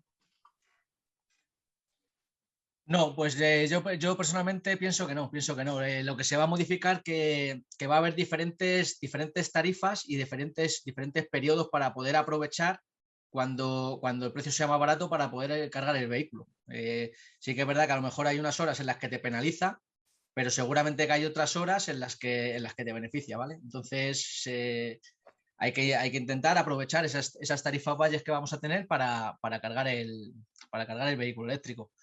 No creo que sea un problema. Realmente no creo que sea un problema. Encarecerá, con el tiempo seguro que encarece, pues lo que hemos hablado antes, ¿no? Lo que hablar, seguramente que el impuesto de la electricidad suba algo, pues intentarán meternos, cuanto más coches haya, intentarán subir impuestos por ese lado, pero no creo que sea un problema grave que la gente deje de montar cargadores en su casa por este tema. Siempre seguirá siendo más económico que echar combustible actualmente. Me veo por aquí otra pregunta, aprovecho que estoy con el micro, de Arturo, que decía que tengo una pregunta sobre la potencia instalada en el hogar para tener vehículo eléctrico. Sí. Es una cosa que siempre el cliente, cuando llego, siempre quiere ir lo máximo posible, ¿no? Que sea un cargador lo más rápido, subir potencia al máximo posible.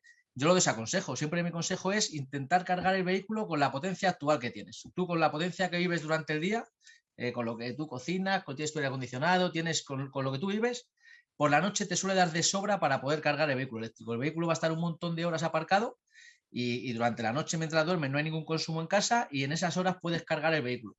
Otra cosa ya son cosas especiales de gente que dice, no, yo es que necesito cargarlo a la hora de comer en 2 horas. Oye, pues venga, pues vamos a intentar subir la potencia para cargar un poquito más rápido. Pero lo general, mi consejo siempre es que no subas potencia, que con la potencia que vives actualmente te da más que de sobra para poder cargar el vehículo y hacer los kilómetros que te son necesarios para el día siguiente.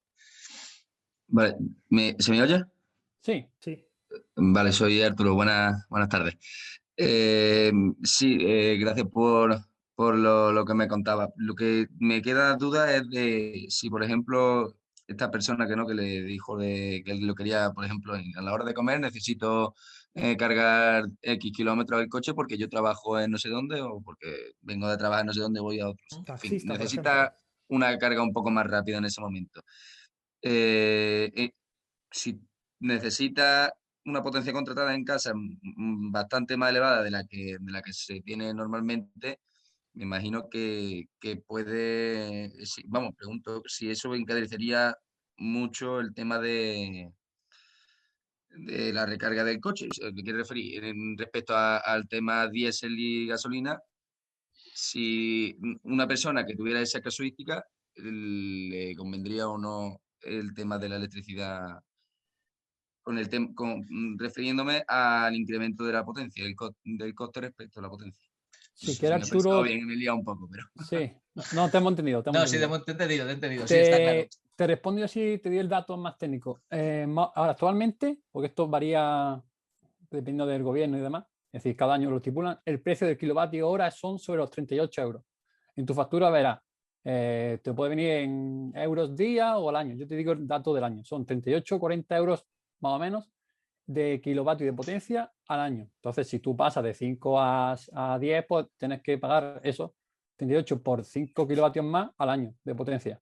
No un coste que sea muy significativo si estamos hablando en términos domésticos entre 1 y 10 kilovatios. Si yo luego nos vamos ya a tarifas de más de 10 kilovatios, ya otro mundo, ya tienes que ver cada precio, cada potencia y demás. Ya otro Sí, historia. pero que no suele ser usual, porque la gente al final, tú en tu casa estás limitado, ¿no? Por una potencia máxima admisible. Tú no puedes llegar a la compañía y decir, no, quiero 22 kilovatios en mi casa. Oye, no, hay que ver la línea general de alimentación de esa finca y ver hasta qué potencia admisible puede llegar, que va a ser, pues, lo más normal que en monofásico sea hasta 9,2 kilovatios en monofásico y el coche cargará 7,4. De ahí va a ser complicado pasar. Otra cosa es que tú puedas pedir un nuevo suministro, que hay gente que me comentaba, Manuel, el tema de los taxistas y demás, que suelen hacer pedir un nuevo suministro y si la compañía ve viable que en ese módulo de contadores puedes poner otro contador para el punto de carga, entonces sí, puedes pedir una carga trifásica, un contador trifásico, ese suministro y poder cargar un poquito más rápido. Ahí ya lo que dice Javier encarecería un poquito, pero aún así sigue siendo más económico que el combustible, sin ninguna duda. Añadir a eso también que si tú absolutamente necesitas una potencia tan alta para tu coche, será porque estás haciendo muchísimos kilómetros, ¿no? Con una potencia de 5 o 7 puedes hacer pues al día 500 kilómetros, ¿no? Entonces, si estás haciendo 300, 400, 500 kilómetros cada día, el ahorro comparado con un coche de combustión es bestial y por lo tanto el pequeño coste adicional para subir la potencia pues no te va a afectar absolutamente nada. Muchas gracias. Bueno, y una cosilla más. Javier, creo que era tú el que lo había organizado esto. Veo que se está grabando esto y quería preguntar, bueno, si esto luego después se puede ver más tarde por se revisar subirá, la página web que habéis mirado y esas cosas. Sí, se subirá a distintas redes. Avisaremos. ¿Tú te has registrado, Arturo, por ejemplo, al enlace que pusimos? ¿O... Sí, creo que sí. Vale, pues mandaremos un correo luego avisando dónde se ha difundido en diferido. Estupendo. Muchas gracias a todos. Muy Nada. interesante. Hay otra por ahí. Hay una pregunta de Quique. Quique pregunta, ¿y los gases pueden afectar a los ocupantes si no pueden salir?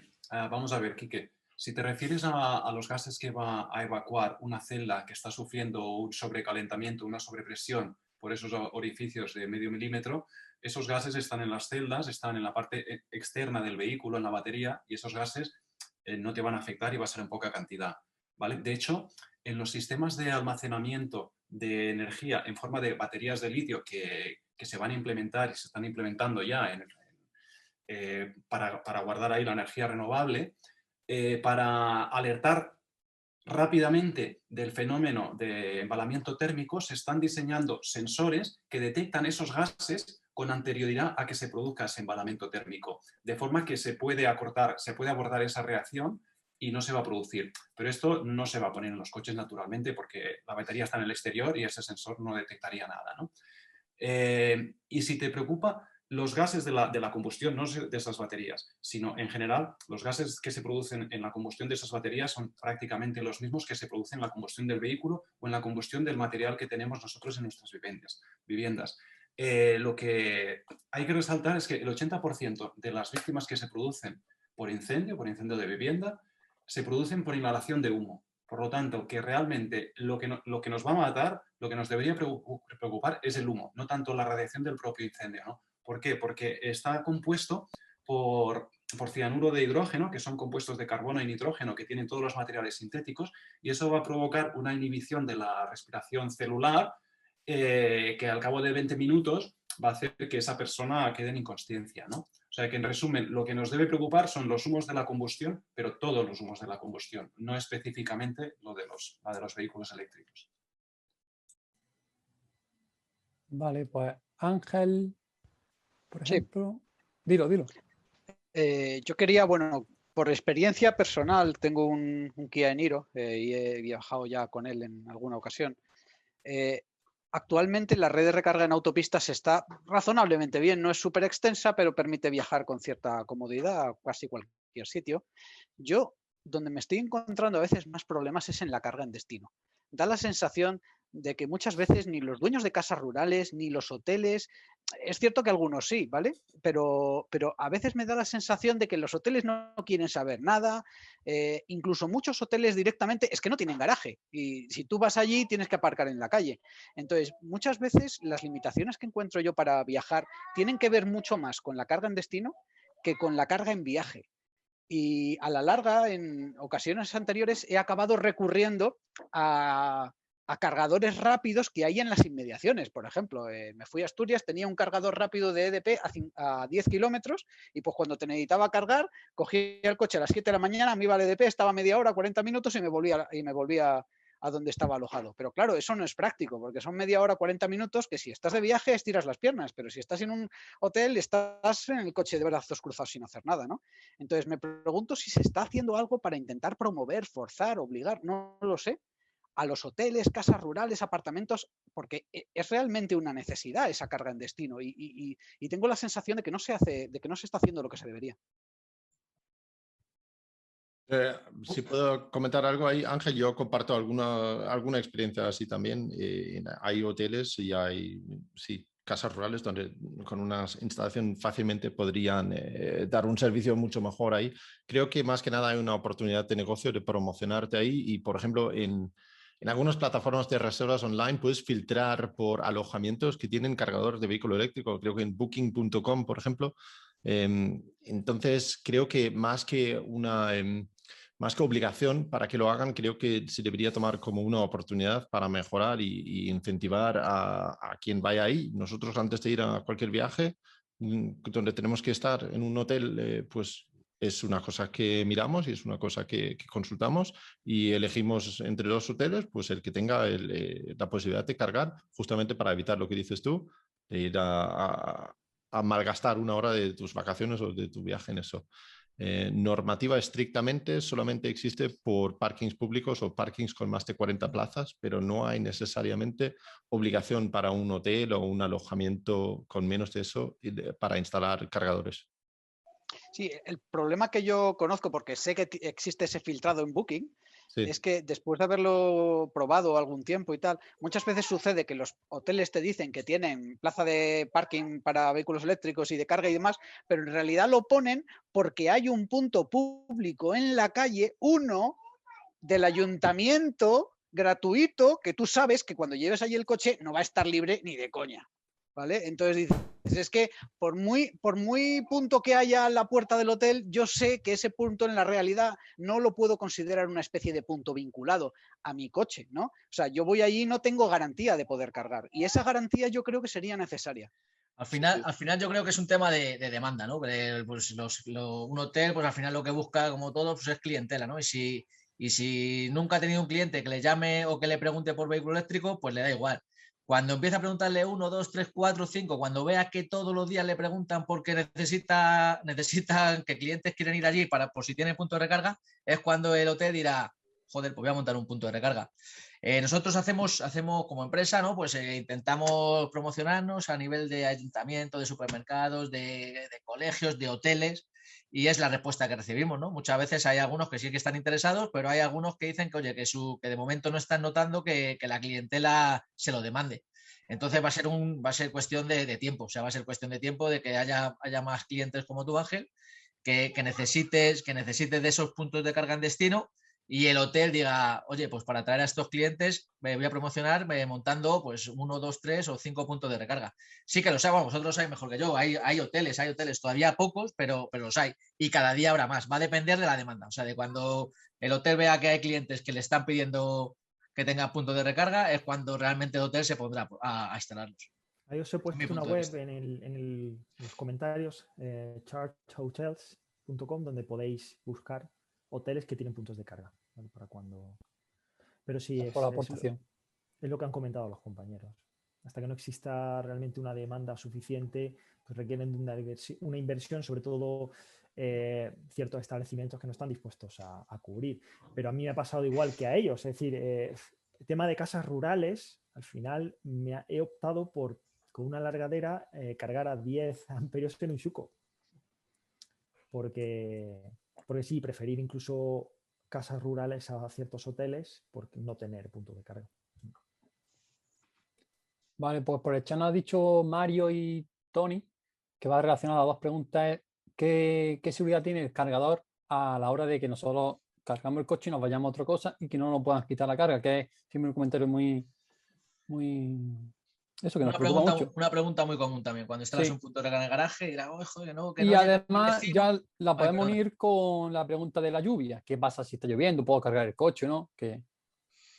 Pues ya te digo, la primera cuestión es muy típica, ¿no? Que te dice el cliente, oye, cuando me vaya de vacaciones o cuando me vaya a trabajar, que no llegue ningún vecino y se ponga aquí en mi plaza a cargar.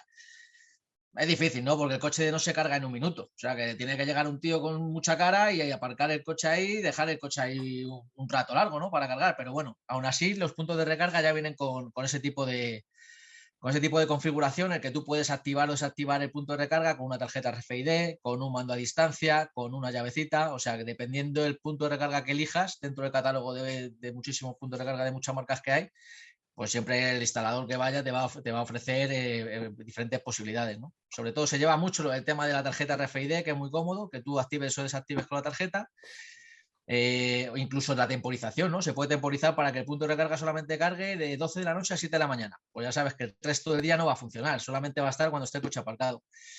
También la caja de protecciones que llevas arriba se ponen los automáticos y eso que hemos visto antes. Esas cajitas normalmente siempre en garajes comunitarios también van bajo llave, ¿vale? Porque pues, si alguno llega y quiere aprovechar el enchufe para enchufar cualquier cosa, un operario que llega a trabajar al garaje y tal, a la gente no le gusta que utilicen su cuadrito, ¿no? Que muchas veces se monta ahí una toma Xuco. Entonces ese cuadrito también va bajo llave. De tal manera que no, nadie va a utilizar tu instalación. Es muy difícil.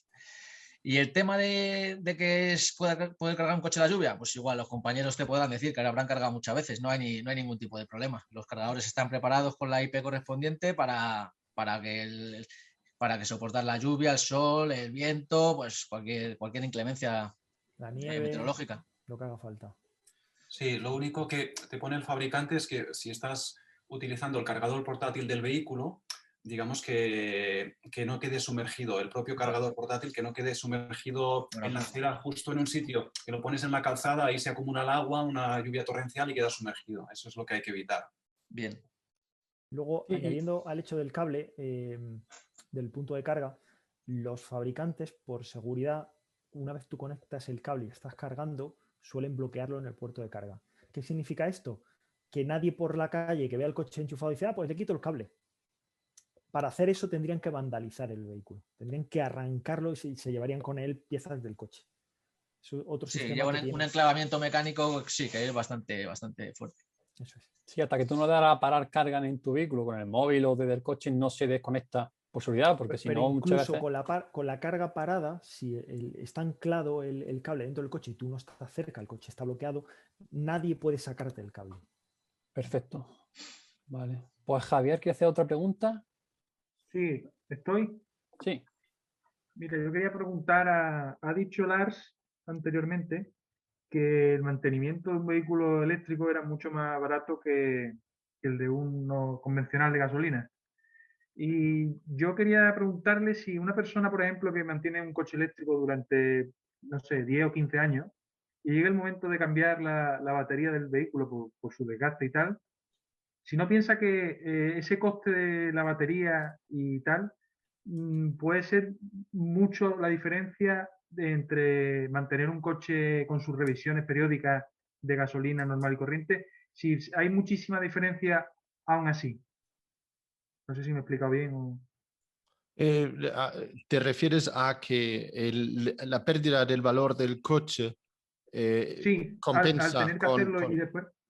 Bueno, pero ahí ya estás tomando por hecho de que el vehículo eléctrico pierde más valor que un vehículo de combustión, cuando creo que en realidad es exactamente lo contrario que va a pasar. No, creo que se refiere digamos, al coste de dinero que te cuesta. La Cambio de batería. filtros de combustión, aceite, filtros, mantenimiento general, frente a que cuando se rompa la batería por degradación excesiva, tengamos que sustituirla por una nueva. Creo que en Motor general eléctrico. no se suele cambiar las baterías, ¿no? No es una cosa que se hace, al menos que haya pasado algo extraordinario con la batería. Suelen contar con 8 años de garantía, y si después de 10, 15 años pues ya están degradados tanto que no son servibles, pues no sé si ya estamos en un momento donde realmente vale la pena invertir tanto en un coche y meterle Claro. una batería nuevo. Entiendo. En general no se suele sustituirlos, al menos que le pasa algo, al menos que hay un fallo en los vehículos. Eso es ahora. Hace unos 5, 8 años los vehículos eléctricos no tenían un BMS tan correcto, no tenían refrigeración líquida. Lo hemos visto en la primera generación del Nissan Leaf, donde, por ejemplo, pierden un montón de autonomía después de relativamente pocos kilómetros, pero no comparemos los coches de hace solamente 5 o 10 años con los que están saliendo en el mercado ahora, donde la batería va a ser lo último que se va a fastidiar del coche. Gracias, Lars. Yo creo que añadido a esto, más que el miedo de un propietario a qué pasará con su vehículo eléctrico a nivel de autonomía dentro de 10 años, el miedo tiene que venir qué pasará con la parte tecnológica de aquí a 10 años. Porque el tema de los vehículos eléctricos, como ha enseñado antes Lars en su presentación, son tablets con ruedas.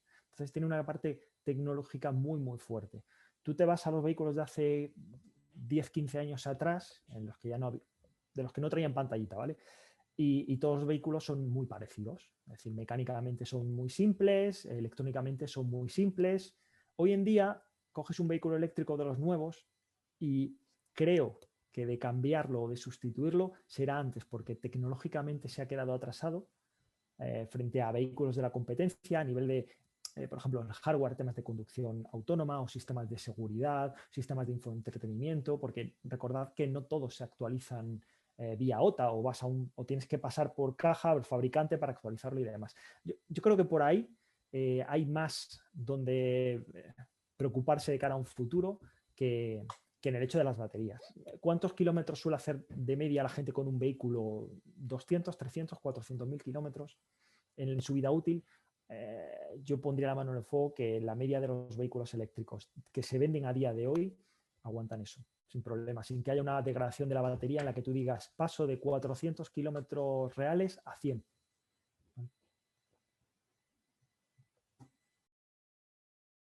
Vale, y vamos ya acabando ya pronto. Tony dice que si queremos comprar un coche de segunda mano eléctrico, ¿qué comprobaciones podemos hacerle para que comprobar que esté todo correcto? Porque, claro, uno de combustión normalmente pues, tú lo llevas a un mecánico y te puede revisar, pero un eléctrico ahora mismo no hay tanta sitio donde poder mirarlo. ¿Qué nos aconsejáis vosotros, si habéis visto un coche de segunda mano, en qué nos tenemos que fijar sobre todo y cómo identificar las fallas?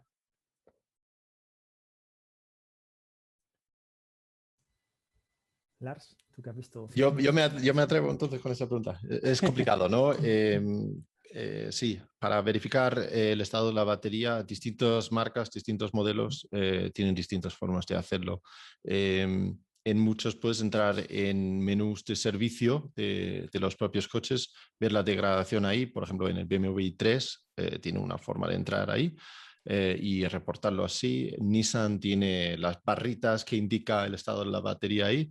En otros, en Tesla, por ejemplo, puedes cargar el coche hasta arriba y ver cuántos kilómetros indica que está disponible. Así que es un poco, sí, es verdad, no hay forma fácil de hacerlo. Depende un poco de cada modelo y cada coche. Pero la parte mecánica es igual, tema ruedas y frenos, que es lo único así, es como cualquier vehículo. En cualquier taller puedes ver que que a nivel de freno las pastillas estén bien, que los neumáticos con una inspección visual lo ves, tema de la alineación de las ruedas, lo mismo, y es que no tiene mucho más. El tema de las luces, pues si están fundidas, pues es cuestión de sustituir el faro o la pieza o el componente. El resto, o sea, no tienes que revisar nada a nivel motor, no hay ningún tipo de líquido, ni cadena, ni correa, ni nada. Filtros, quizá filtros de la cabina, que se suelen cambiar, depende del fabricante, ¿no? Cada 2-3 años. Sí, pero uso. bueno, son Pero, 50 euros, ¿no? claro, es algo muy barato. Una pregunta muy interesante aquí, creo que es para Iván. ¿Qué inversión supondría, por ejemplo, para un hotel poner un punto de carga media en su parking? Bueno, pues es muy variable, ¿no? Los precios de los puntos de recarga varían mucho dependiendo de la instalación que quieras poner y de la potencia a la que quieras suministrar a ese punto de recarga. Es una horquilla muy variable. Puede ser tan barato como montarlo en una vivienda o incluso más, porque si tú tienes un cuadro eléctrico en el garaje y quieres poner al lado un punto de recarga de 7 kilovatios, por ejemplo, pues es una instalación muy sencillita que va a rondar pues, entre 500 y 600 euros, no más. Claro, si tú lo que quieres ya montar, pues en el parking, montar varios puntos de recarga, hacer un cuadro ya específico con las protecciones para esos puntos de recarga o carga más rápida en trifásica, 11-22 kilovatios, pues ahí va a subir el precio. Pero bueno, es una horquilla bastante amplia, te digo, desde lo más sencillito que te he comentado, pues no sé, a lo mejor montar un punto de 11 kilovatios, que suele ser algo también común para este tipo de instalaciones, puede rondar los 3.000 euros aproximadamente, no sé, por decirte así un precio muy a bote pronto, pues ya te digo que cada instalación es un mundo y hay que pasar, visitarlo y ver las especificaciones de cada instalación, ¿vale? O sea, pero tampoco es una locura, o sea, no es una inversión de decir, joder, que tienes que hacer ahí una obra de la de hostia, o sea, simplemente montando puntos monofásicos cerca de un cuadro, por una pequeña inversión darías una solución a tu parking de tu hotel bastante buena. Nosotros es lo que hacemos, para pasar muchas veces, pasamos oferta directamente al hotel, pues eso, de lo más barato posible. Decir, oye, mira, que sepas que por este dinero, por este presupuesto que te hago, te podría montar 3 cargadores en tu garaje. Y siempre, claro, siempre te vas a lo más económico, luego siempre puedes ir incrementando pues hasta lo que te quieras gastar, ¿no? Pero bueno, espero haberte contestado la pregunta. Sí, muchas gracias. Pregunta, la última, que creo va en relación a lo que ha comentado Lars. ¿Por qué los coches eléctricos son bastante más caros que los tradicionales?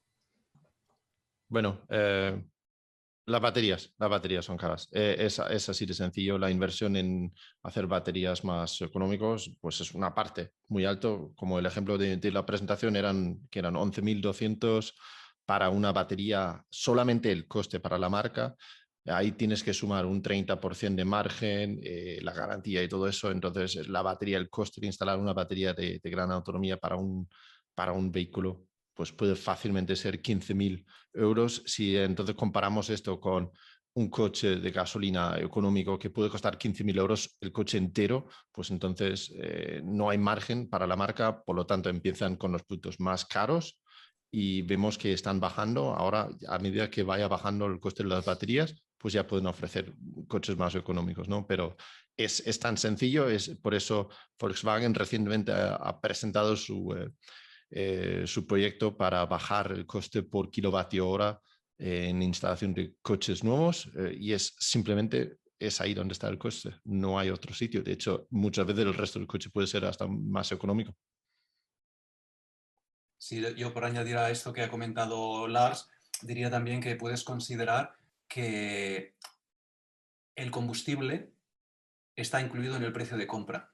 Es como si comprases un vehículo de motor de combustión y te incluyesen el precio de combustible en la compra. Es decir, tú compras un vehículo eléctrico y ya no voy a tener que pagar combustible. Esos 10.000, 12.000 euros de la batería es como si ya te estuviesen dando la gasolina o el gasoil para el resto de la vida, por lo menos de esa batería, porque el coste de la electricidad es negligible. Y te pondré como ejemplo mi caso. Nuestro vehículo tiene casi 40.000 kilómetros y el coste en electricidad han sido 3 euros de un cargador de Endesa puntual que probamos un día, porque luego en casa tenemos una tarifa de 6 horas gratuitas por la noche, cargamos siempre en casa y también hemos cargado pues, en cargadores públicos. Por lo tanto, es como si el combustible estuviese ya incluido en el precio del vehículo. Por lo tanto, es mucho más barato, analizado desde ese punto de vista. Un una cosa muy rápido para añadir a eso también es las marcas y los concesionarios ganan con venta de piezas, de reparaciones, todo eso son ingresos continuos. Cuando te venden un coche, te han hecho un cliente durante 10 años en un vehículo eléctrico con su inferior mantenimiento, pues no está eso. Por lo tanto, el coste, todo ese cálculo que calculan para pues, los siguientes 10 años lo tienen que incorporar en el precio de venta del vehículo mismo. Tony tenía una pregunta, creo. ¿O quién era? O Arturo, creo. Sí, Tony. A ver, soy Arturo. Lo que yo iba a comentar breve, solamente el tema de ponerle la batería en la parte inferior del vehículo, pienso que si eso podría ser un problema, por ejemplo, cuando estás circulando en ciudad, con algunos sitios que hay unas badenes que son espectaculares, eso podría dañar la batería si tocara fuerte o si lo pasara a gran velocidad, podría dañarla hasta el punto de deteriorarla gravemente. Y por otra parte, si, por ejemplo, en vehículos de 4x4 de campo y eso se podría instalar este tipo de baterías que fueran realmente eficientes.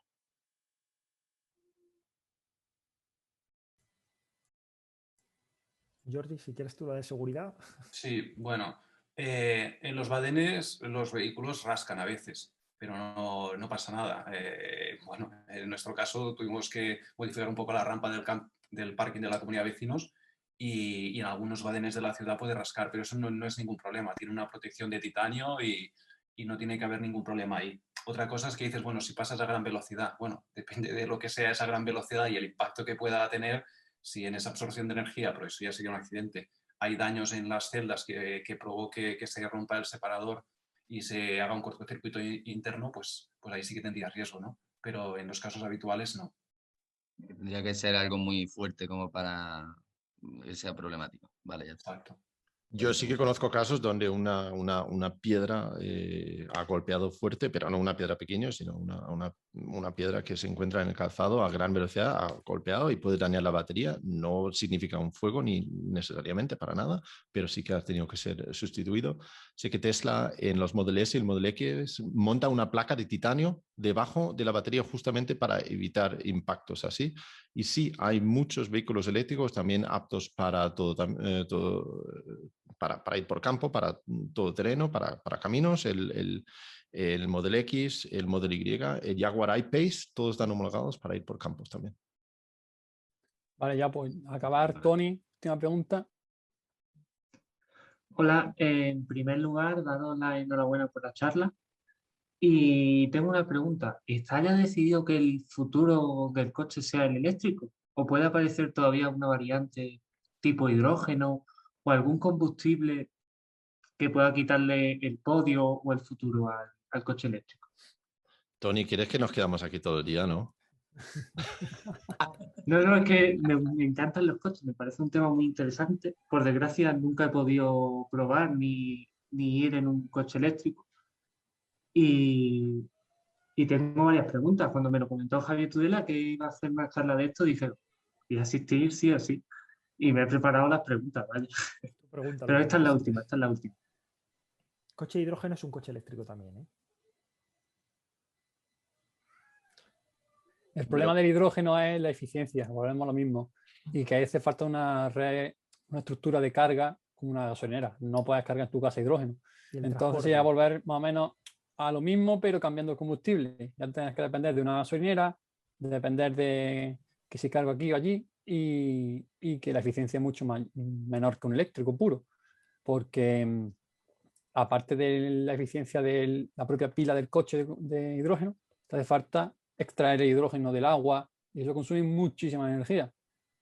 Es un tema para tratar aparte, pero... El hidrógeno tiene bastante chicha. Primero, la pila de hidrógeno tiene platino. O al menos la de día de hoy tienen platino. El platino es un material raro y bastante caro. Eso lo encarece bastante. Luego, el problema para extraer hidrógeno o lo extraes de fuentes renovables o lo extraes de la forma más barata, que es de los hidrocarburos, con el proceso contaminante que conlleva. Si mal no recuerdo, creo que el ratio para poder generar la energía era como 7:1. Es decir, necesitas 7 veces la energía o sea, para poder obtener 100 kilómetros, ¿no? Algo así. Extrayendo esa energía pues te cuesta 7 veces energéticamente hablando poder extraerla. Luego el problema del transporte, tiene que ir transportado a presiones muy altas, que no es como un camión que lleve gasoil o lleve gasolina, ¿no? Aquí tiene que ir como unas presiones muy altas. Luego la instalación tipo gasolinera, la manguera o el sistema que te proporciona, que no es como el de la gasolina o el gasoil, que es casi directo, también tiene que ir con una presión o unos bares concretos. Y, en fin, todo esto hace que yo al menos energéticamente lo veo poco viable para vehículos normales. No te digo para barcos o otro tipo de vehículos industriales grandes, pero para turismos yo creo que no tiene o no va a tener mucho recorrido, pero es mi opinión personal. Relacionado con lo que dice Manuel, no sé si creo que estoy compartiendo pantalla, ¿no? Sí, Aquí sí. se ve la eficiencia de a la izquierda el eléctrico, donde tenemos 100% de energía y al final utilizamos el 73% para movernos, contando con las pérdidas desde que generamos la energía hasta que llega a las ruedas. El hidrógeno pues tiene una pérdida muchísimo mayor, lo cual significa que por muy limpio que pueda ser, jamás va a ser económicamente viable. Además, con lo que comenta Manuel, la complejidad de los motores y las celdas, fuel cells, ¿cómo se llaman? Celdas de hidrógeno, pues significa que el coche difícilmente va a ser económico y al final no ganamos nada utilizándolo. Pues tiempo de recarga, cuando en realidad el tiempo de recarga no es relevante en la mayoría de los casos porque estamos haciendo la carga desatendida en donde duerme el coche, ¿no? Y curiosamente aquí a la derecha la eficiencia con sistemas de hidrocarburos.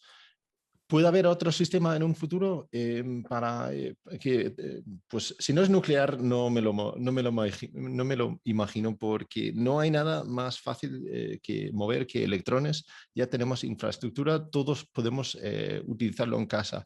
Por lo tanto, en mi opinión, y dispuesto a equivocarme totalmente, es que todo tipo de transporte donde la densidad energética de las baterías es suficiente, se va con tiempo a convertir en vehículos eléctricos. Eso sea todo, incluyendo coches, transporte pesado, barcos y hasta aviones, cuando tengamos ya baterías con la densidad energética suficientemente alto.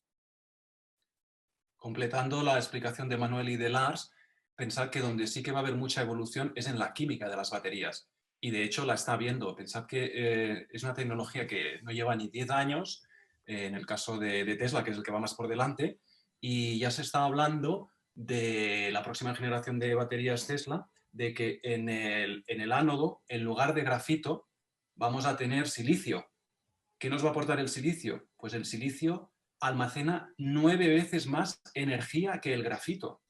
Fijaros, 9 veces. Es una burrada. El inconveniente que tiene el silicio es que en las cargas y descargas varía su volumen 300 veces. Entonces ya Tesla explicó el día de la Battery Day en septiembre que había encontrado la manera de trabajar el silicio para que no se produzcan esos incrementos de volumen que dañen a la capa de electrolito sólido que se forma ahí, ¿no?